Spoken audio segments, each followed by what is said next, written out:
कहानी की शुरुआत में हम कैरिक को देखते हैं, जो एक जवान शेप शिफ्टर है। वो अपने परिवार के साथ पहाड़ों में रहता है। वो चाहे तो इंसानी रूप ले सकता है, लेकिन ज्यादातर समय वो एक कूगर के रूप में गुजारता है। कूगर अमेरिका में पाई जाने वाली एक बड़ी बिल्लियों की नस्ल है, जैसे हमारे यहाँ पे तेंदुआ और चीता। खैर, उसके परिवार वाले उसे मना करते हैं कि इंसानों से बात मत किया करो, लेकिन धीरे धीरे उसका मन इंसानों को समझने का हुआ, तो उसने अपने परिवार को छोड़ दिया और फिर बाद में एक इंसानी परिवार ने उसे गोद ले लिया। एक दिन सुबह जब वो अपने नए परिवार के साथ नाश्ता कर रहा था, उसने अखबार में एक खबर देखी। उस खबर में लिखा था कि पिछले कुछ दिनों से अलग अलग तरह के जानवर इंसानों पर हमले कर रहे हैं। ये हमले लगातार बढ़ रहे थे। उस दिन सुबह कैरिक ने अपने भाई बहन को बाय कहा और फिर अपनी माँ के साथ गाड़ी में बैठकर निकल गया। उसकी माँ मेलेडी उसे एक नया स्कूल दिखाने लाई थी। सफर के दौरान कैरिक ने देखा कि 2 कौवे उसके पीछे उड़ रहे हैं। उसे लग रहा था कि शायद ये भी शेप शिफ्टर हैं। शाम को सभी परिवार के लोग थक गए और रास्ते में एक होटल में रुक गए, लेकिन वो कौवे अभी भी उनके पीछे थे। रात में कैरिक ने बाहर से कोई आवाज सुनी। वो खिड़की तक गया और देखा कि भेड़ियों का एक झुंड गली की तरफ जा रहा था। अचानक सामने वाली बिल्डिंग की बिजली चली गई। अगली सुबह ये परिवार फिर से रोड पर निकल गया और कुछ घंटों बाद क्लियर वाटर हाई स्कूल पहुंचा। गाड़ी से उतरते ही कैरिक को उस पर शक हुआ। उसने देखा कि वही कौवे जो पीछे लगे थे अब स्कूल के स्टूडेंट बने खड़े हैं। तभी प्रिंसिपल लीजा वहां पर आई और कैरिक का स्वागत किया। उसने कैरिक की माँ से पूछा कि कैरिक आपको मिला कैसे। इस पर एना ने बताया कि उसके असली माँ बाप कभी नहीं मिले। कुछ साल पहले मुझे एक फोन आया कि एक लड़के को रेस्क्यू करना है। जब मैं वहां पर गई तो कैरिक बिल्कुल डरा सहमा बैठा था। एना ने उसे बड़े प्यार से समझाते हुए अपने पास बुलाया और कैरिक उसे इतना अच्छा लगा कि उसने अपने पति को मनाया कि इसे हम ही रख लेते हैं ना। कैरिक बाकी किसी पर भरोसा भी नहीं करता था। इसी वजह से एना और उसके पति ने आखिर में उसे गोद ले लिया। जैसे ही कैरिक ने 10th पास की तो मुझे इनविटेशन मिला आपके स्कूल से। उसने सोचा कि शहर से थोड़ा दूर शायद कैरिक खुश रहेगा, क्योंकि अपने पुराने शहर वाले स्कूल में वो ज्यादा खुश नहीं था। खैर, अब लीसा ने एना से कहा कि मुझे कैरिक से अकेले में बात करनी है। एना के जाते ही लीसा ने कहा कि मैं तुम्हारा राज जानती हूँ। उसने बताया कि इस स्कूल में सभी शेप शिफ्टर हैं, तुम भी वही हो, इसीलिए तुम्हें इनविटेशन आया है। मेरे या स्कूल के किसी भी आदमी के आगे अपना राज छुपाने की जरूरत नहीं है।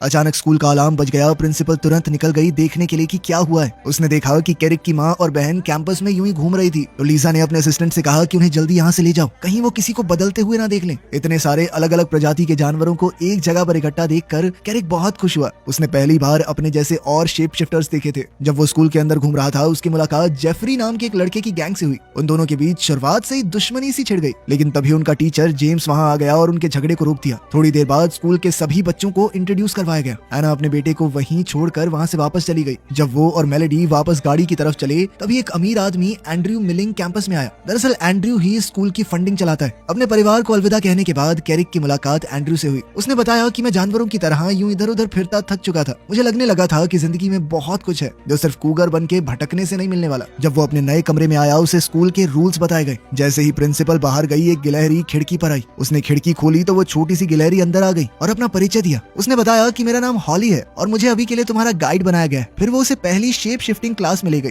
क्लास शुरू होने से पहले उनके टीचर मिस्टर एलवुड ने सबको याद दिलाया कि अपनी शक्तियां सिर्फ क्लास में इस्तेमाल करनी है, बाहर इंसानों के सामने इस्तेमाल करने की इजाजत नहीं है। उनके आगे अपना शरीर बदलना बहुत खतरनाक हो सकता है, तुम्हें पकड़ लिया जाएगा, एक्सपेरिमेंट करेंगे तुम्हारे ऊपर। अब क्योंकि कैरिक स्कूल में नया था, उसे बुलाया गया कि सबके सामने अपना शरीर बदल के दिखाओ। लेकिन उसके कुछ करने से पहले ही ब्रैंडन नाम का एक लड़का बदलकर जंगली भैंसा बन गया। उसका अपनी शक्तियों पर थोड़ा कम कंट्रोल था, इसी वजह से वो ज्यादा देर तक इंसानी रूप में नहीं रह पाता था। जब कैरिक ने देखा कि ये लड़का कितनी आसानी से रूप बदलता है, तो उसका कॉन्फिडेंस थोड़ा गिर गया। उसने बहुत समय से अपना रूप नहीं बदला था, लेकिन तभी लीसा ने उसकी मदद की। उसने कैरिक को उसकी पुरानी जिंदगी याद दिलाई, जब वो अपने माँ बाप के साथ जंगल में घूमता था, भागता दौड़ता था। ये सब सुनकर कैरिक ने भी अपना असली रूप दिखाया। इसके बाद प्रिंसिपल ने सभी बच्चों से अपना रूप बदलने को कहा। तब कैरिक को समझ आया कि जेफरी और उसके दोस्त साथ में इसलिए रहते हैं क्योंकि वो भेड़ियों का एक झुंड है। उस वक्त लीसा ने कहा कि तुम धीरे धीरे अपने इंसान और जानवर वाले रूप को बैलेंस करना सीख जाओगे।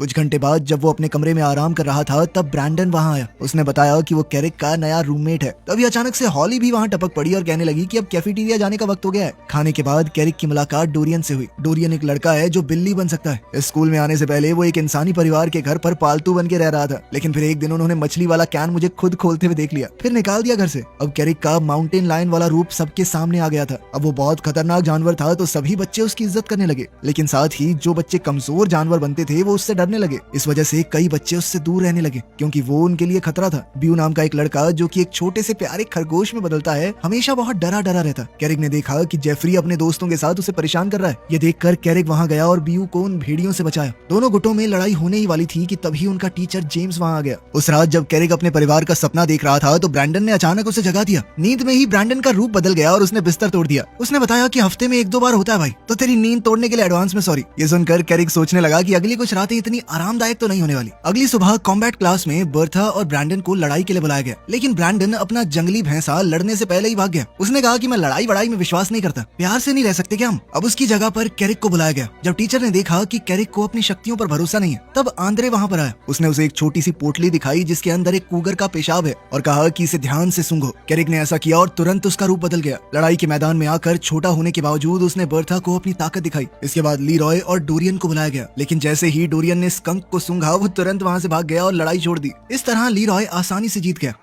क्लास के आखिर में एंड्रयू ने कैरिक को बुलाया। उसने कहा कि मैं तुम्हें लड़ना सिखाऊंगा। उसने उसे वही पहले वाली पोटली देकर कहा कि आगे चलकर बहुत तरक्की करोगे तुम। जब जेफरी ने देखा कि स्कूल का स्पॉन्सर कैरिक पर ज्यादा ध्यान दे रहा है तो उसके मन में जलन उठी। उसने कैरिक को चुनौती दी कि अगर दम है तो 2 भेड़ियों से लड़के दिखाओ। जेफरी ने कहा कि अगर तुम जीत गए तो हम तुम्हें कभी तंग नहीं करेंगे। शाम को कैरिक अपने नए दोस्तों के साथ ट्री हाउस गया। उसने उन्हें बताया कि वो चुनौती ले चुका है। ये सुनकर ब्रैंडन तो चिंता में पड़ गया। उसने कहा कि अगर लड़ते हुए पकड़े गए ना तुम्हें स्कूल से निकाल देंगे, लेकिन कैरिक ने कहा कि एक बार शेर ने जो बोल दिया वो बोल दिया। जब हॉली समझ गई कि हम इसका मन तो नहीं बदल पाएंगे तो उसने कहा कि हम भी जितना हो सकेगा तुम्हारा साथ देंगे। ब्रैंडन ने कहा कि मैं भी देखने जाऊंगा कि कैसे तुम उन भेड़ियों के छक्के छुड़ाओगे। उस रात तीनों दोस्त चुपके से हॉस्टल से निकल गए। कैरिक ने अपनी जेब से वही पोटली निकालकर सूंघी और अचानक बदल गया। जब वो उस जगह पर गया जहाँ लड़ाई होने वाली थी, उसने पूछा कि वो कौन से 2 भेड़िए हैं जो लड़ेंगे, लेकिन तब जाकर उसे समझ आया कि उसके साथ तो धोखा हुआ है। 2 भेड़ियों की बजाय जेफरी और उसका पूरा झुंड उसके चारों तरफ आ गया। फिर भी कैरिक पीछे नहीं हटा। वो उन सबसे ज्यादा ताकतवर था, लेकिन भेड़ियों ने पीछे से हमला किया और सब मिलकर उसे गिराने लगे। अपने दोस्त को मुश्किल में देखकर हॉली ने ब्रैंडन को पहाड़ी से धक्का दे दिया ताकि वो रूप बदलकर लड़ाई में जा सके। ब्रैंडन ने भेड़ियों का ध्यान भटकाया और कैरिक ने हमला किया। तब जेफरी और उसका झुंड मजबूर होकर पीछे हटने लगे। अगली सुबह क्लास में जेम्स ने देखा कि कुछ बच्चे घायल हैं। उसने उनको मरहम पट्टी के लिए भेजा। जब उनसे पूछा गया कि चोट कैसे लगी तो सब अलग अलग बहाने लगाने लगे, लेकिन ये साफ पता चल रहा था कि उन्होंने रात को लड़ाई की है। प्रिंसिपल लीसा ने कैरिक को बुलाया थोड़ी पूछताछ के लिए, लेकिन उससे पहले ही एंड्रयू से अपने साथ ले गया। गाड़ी में चलते हुए एंड्रयू ने बताया कि मैं जानता हूँ कल रात क्या हुआ। उसने कहा कि एक असली माउंटेन लायन को अकेले ही सारे भेड़ियों को हरा देना चाहिए था, चाहे वो 4 हों चाहे 10।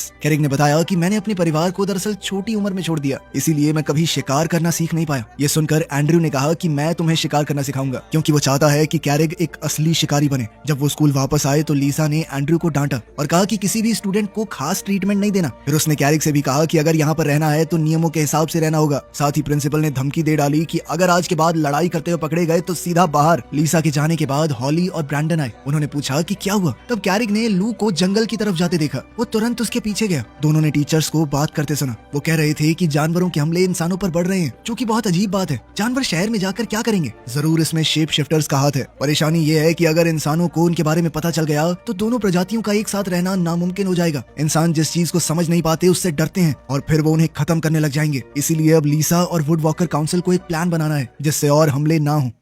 वापस आते वक्त कैरिक ने लू को बताया कि जब मैं अपनी माँ के साथ यहाँ पर आ रहा था तो उसने 4 भेड़ियों को इंसानों पर हमला करते देखा था, और अब तो ये बात पक्की है कि वो जेफरी और उसके दोस्त ही थे। अगले दिन एंड्रयू कैरिक को जंगल ले गया उसकी पहली ट्रेनिंग के लिए। उसने कहा कि वो जितनी बार रूप बदलेगा उतनी ही आसानी से अपने दोनों रूपों को कंट्रोल कर सकता है, तब जाकर तुम अपनी पूरी ताकत को समझ पाओगे। शिकार शुरू होने से पहले कूगर ने अपना शिकार चुना और धीरे धीरे दूर गया ताकि एक जाल बिछा सके। उसने हिरन को पकड़ लिया, फिर दोनों ने मिलकर शिकार को खाया और कुछ घंटों बाद स्कूल लौट गए। बात करते वक्त एंड्रयू ने बताया कि मेरी एक बेटी थी, अगर आज वो जिंदा होती तो तुम्हारी उम्र की होती। उस दिन लंच टाइम पर लू ने देखा कि उसके दोस्त ने खाना नहीं खाया। उसने पूछा कि भूख नहीं है क्या तुम्हें? तब कैरिक ने बताया कि सुबह एंड्रयू के साथ मैं शिकार पर गया था और आज मैंने अपना पहला शिकार पकड़ा। ये सुनकर लू वहाँ से उठकर चली गई, क्योंकि उसे याद आया जिस दिन एक कूगर ने उसकी माँ पर हमला किया था। तब से वो कभी भी सही से चल नहीं पाई। अपने दोस्त से माफी मांगने के लिए कैरिक उसके पीछे जंगल में गया, लेकिन उस तक पहुँच नहीं पाया। शाम को अपने कमरे में सोने की कोशिश करते वक्त कैरिक ने जेफरी की चीख सुनी और खिड़की से देखा कि भेड़िए कुछ साजिश कर रहे हैं। ये जानने के लिए कि क्या गड़बड़ है कैरिक उनके पीछे गया और जल्द ही वो लोग नजदीकी शहर तक पहुंचे। वहाँ भेड़िए ने एक सिक्योरिटी गार्ड को डराकर फैक्ट्री में घुसने की कोशिश की। तभी कैरिक ने उनको रंगे हाथों पकड़ लिया। जैसे ही भेड़ियों को पता चला कि कोई उनका पीछा कर रहा है, उन्होंने मिलकर कैरिक पर हमला करने का फैसला किया, लेकिन सही वक्त पर एंड्रयू वहाँ आ गया और लड़ाई शुरू होने से पहले ही रोक दी। उसने तुरंत सभी बच्चों को गाड़ी में बैठने को कहा। जब भेड़िए वापस स्कूल पहुंचे,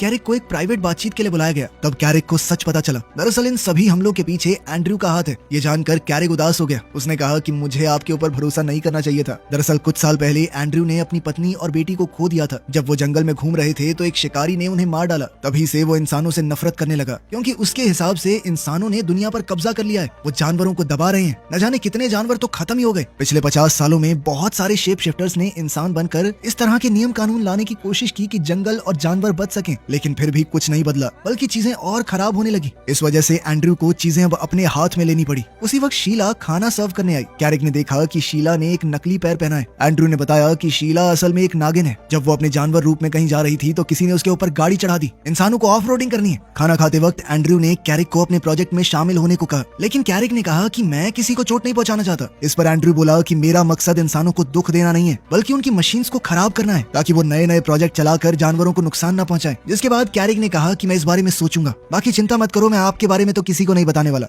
अगले दिन सुबह कैरिक ने ब्रैंडन की प्रैक्टिस में मदद की। जंगल में दौड़ते वक्त रास्ते में सब तोड़ते हुए जंगली भैंसा कैरिक के माँ बाप की गाड़ी से टकरा गया, जो अपने बेटी से मिलने के लिए स्कूल आ रहे थे। मौका मिलने पर ब्रैंडन उसके परिवार से माफी मांगने लगा, सर एक्सीडेंट के लिए सॉरी। लेकिन तभी बीच में कैरिक कूद पड़ा। उसने कहा कि ये सबका दुख अपना दुख समझता है, बहुत अच्छा इंसान है, आओ मैं आपको अपना कमरा दिखाता हूँ। जैसे ही वो कमरे में गए, एना ने देखा कि ये गिलहरी उसका सामान खंगाल रही है। तभी अचानक प्रिंसिपल वहाँ आ गई। उसने उन सबसे कहा कि मिलने जुलने का टाइम हमारा फिक्स है, आप लोग ऐसे ही कभी भी नहीं आ सकते। जाने से पहले कैरिक की माँ ने कहा कि हम पूरे हफ्ते पास वाले शहर में ही रुकेंगे, और अपने बेटे को भी साथ में ट्रिप पर चलने के लिए बुलाया। कैरिक ने इसके लिए तुरंत हाँ कह दी और अपने परिवार को अलविदा कहा, क्योंकि उन सबको जाकर अपनी गाड़ी ठीक करवानी है। परिवार के जाते ही कैरिक को एंड्रयू का फोन आया। उसने कैरिक से कहा कि इस हफ्ते हम कुछ करने वाले हैं, चलोगे? लेकिन कैरिक ने कहा कि इस वीकेंड पर मैं अपने माँ बाप के साथ जाऊंगा, और मुझे वो इंसानों को नुकसान पहुंचाने वाला आइडिया कुछ पसंद नहीं आया। ये सुनकर एंड्रयू ने तुरंत फोन काट दिया। अब कैरिक अपना मन थोड़ा ठीक करने के लिए जंगल में चला गया। कुछ घंटे बाद वो कई मील चल चुका था। तभी अचानक विंग वहाँ आया और उसे बताया कि सब तुम्हारे गायब होने से परेशान है। तभी एक ड्रोन दिखाई दिया और विंग ने जल्दी से कैरिक से कहा कि जल्दी से भाग जा, क्योंकि एक शिकारी ने उनका पीछा करते हुए कुत्ते भेजे हैं। कुछ मिनटों बाद वो कूगर जाकर एक पेड़ के ऊपर चढ़ गया, लेकिन ड्रोन उसका पीछा करता रहा। अपने दोस्त की मदद करने के लिए विंग ने उस ड्रोन को तोड़ दिया और कैरिक भागता रहा। थोड़ी देर दौड़ने के बाद वो रुककर आराम करने लगा।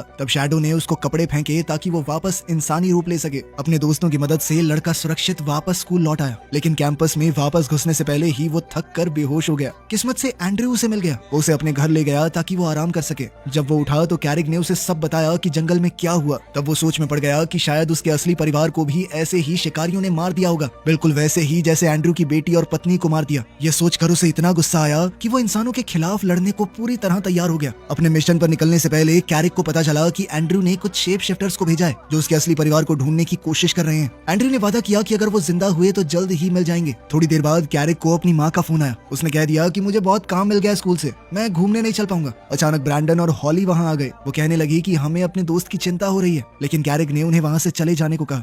थोड़ी देर गाड़ी चलाने के बाद वो लोग एक खास जगह पर पहुंचे। वहाँ एंड्रयू ने सबको टीम में बांटा और कैरिक को कहा कि जंगल के जानवरों को यहाँ से दूर भगाओ। इस बीच जेफरी और उसके भेड़िए मजदूरों को वहाँ से निकालने में लग गए ताकि कोई जख्मी ना हो। कुछ खरगोशों को भगाने के बाद कैरिक ने देखा कि उसके माँ बाप वहीं पर कैंप लगाने आए हैं। अब वो अपने माँ बाप को बचाने के तरीके सोचने लगा, और अब डर से कांपते हुए कैरिक को अपने मेंटोर का फोन आया। एंड्रयू ने कहा कि मैंने तुम्हारे परिवार को उसी घाटी में टेंट लगाते हुए देखा है, लेकिन चिंता मत करो, उन्हें कोई खतरा नहीं है। वहाँ गुस्से से घूमते हुए भेड़ियों को देखकर कर्मचारी बहुत डर गए और वो वहाँ से बचकर भागने के लिए ट्रक में चढ़ गए। जैसे ही लोग निकल गए, डैन गाड़ी में चढ़ा और लकड़ी के टुकड़े गिराने लगा। कैरिक ने उससे कहा भी कि मिशन को रोक दो, मुझे डर लग रहा है, मेरा परिवार शायद खतरे में है। तभी ब्रैंडन और हॉली भी मदद के लिए आ गए। जब शैडो और विंग ऊपर से उड़ते हुए आए तो भेड़ियों ने डर के मारे सारा काम छोड़ दिया और दुम दबाकर वहाँ से भाग लिए, क्योंकि उन्हें डर था कि उनकी इस करतूत की खबर स्कूल तक न पहुँच जाए। उसी वक्त लू वहाँ पर आई और डेरिक को समझाने लगी कि काम बंद करवाने के और भी बहुत सारे तरीके हैं, अगर सब तोड़ दिया तो इंसान बदला लेंगे। लेकिन उसने बात नहीं सुनी। उसने लू को धक्का दिया और तभी कौवे उस पर टूट पड़े। गुस्से में डेरिक एक बड़ा भालू बन गया, लेकिन इस बार अपने दोस्तों को बचाने के लिए ब्रैंडन भी लड़ाई में कूद गया। हॉली की मदद से कैरिक ने डैन को गाड़ी से धक्का दिया और खुद कूगर बनकर उसका पीछा करने लगा। लेकिन तभी एंड्रयू आया और उस लकड़ी के फट्टे को निकाल दिया जिसने गाड़ी को नीचे गिरने से रोका हुआ था, जिससे गाड़ी खुद ब खुद चलने लगी। कैरिक की बगावत देखकर एंड्रयू उस पर चढ़ गया और दोनों में लड़ाई शुरू हो गई। लेकिन जैसे ही कैरिक ने देखा कि लकड़ी के बड़े टुकड़े घाटी की तरफ उसके परिवार की तरफ जा रहे हैं, उसने लड़ाई छोड़ दी और जान जोखिम में डालकर उन्हें बचाने भागा। ऊपर से गिरती हुई लकड़ी की आवाज सुनकर एना ने सब सबको छुपने के लिए कहा, लेकिन मेलेडी अपनी माँ की चीख नहीं सुन पाई क्योंकि उसने हेडफोन्स लगाए हुए थे। लकड़ी को अपनी तरफ आता देखकर मेलेडी चीखने लगी, लेकिन कैरिक ने एन वक्त पर कूदकर उसे बचा लिया।